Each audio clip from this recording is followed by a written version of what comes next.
حدثنا عبد الله بن محمد المسندي قال حدثنا أبو روح الحرمي بن عمارة قال حدثنا شعبة عن واقد بن محمد قال سمعت أبي يحدث عن ابن عمر أن رسول الله صلى الله عليه وسلم قال أمرت أن أقاتل الناس حتى يشهدوا أن لا إله إلا لله وأن محمدا رسول لله ويقيموا للصلاة ويؤتوا للزكاة، فإذا فعلوا ذلك عصموا مني دماءهم وأموالهم إلا بحق الإسلام وحسابهم على الله۔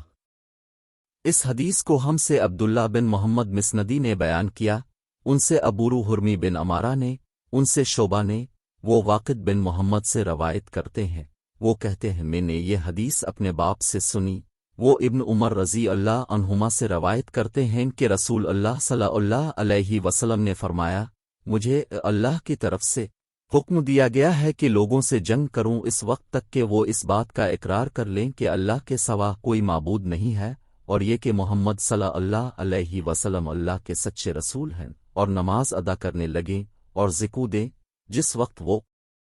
یہ کرنے لگیں گے تو مجھ سے اپنے جان و مال کو محفوظ کر لیں گے سوائے اسلام کے حق کے،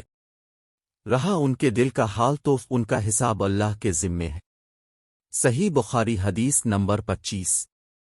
Narrated Ibn Umar, Allah's apostle said, I have been ordered, by Allah, to fight against the people until they testify that none has the right to be worshipped but Allah and that Muhammad is Allah's apostle, and offer the prayers perfectly and give the obligatory charity, so if they perform that, then they save their lives and property from me except for Islamic laws, and then their reckoning, accounts, will be done by Allah.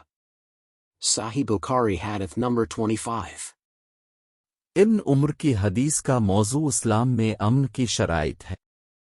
حدیث میں ہے کہ اللہ تعالیٰ کی طرف سے حضرت محمد صلی اللہ علیہ وسلم کو حکم دیا گیا تھا کہ وہ لوگوں کے خلاف جنگ کریں یہاں تک کہ وہ گواہی دیں کہ اللہ کے سوا کوئی عبادت کے لائق نہیں، اور یہ کہ محمد صلی اللہ علیہ وسلم اللہ کے رسول ہیں،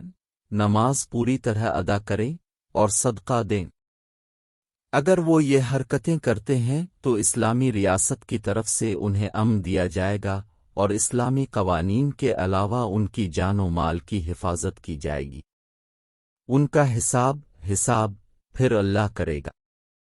حدیث اسلام میں رواداری اور بقائے باہمی کی اہمیت پر زور دیتی ہے۔ پیغمبر اسلام نے کہا کہ مسلمانوں کو دوسرے عقائد کے بارے میں روادار ہونا چاہیے، انہوں نے یہ بھی سکھایا کہ امن ایک مثالی حالت ہے، اس لیے حدیث کا موضوع امن، رواداری اور بقائے باہمی ہے۔ یہ سکھاتا ہے کہ مسلمانوں کو دوسروں کے ساتھ امن سے رہنے کی کوشش کرنی چاہیے، چاہے ان کے عقائد مختلف ہوں۔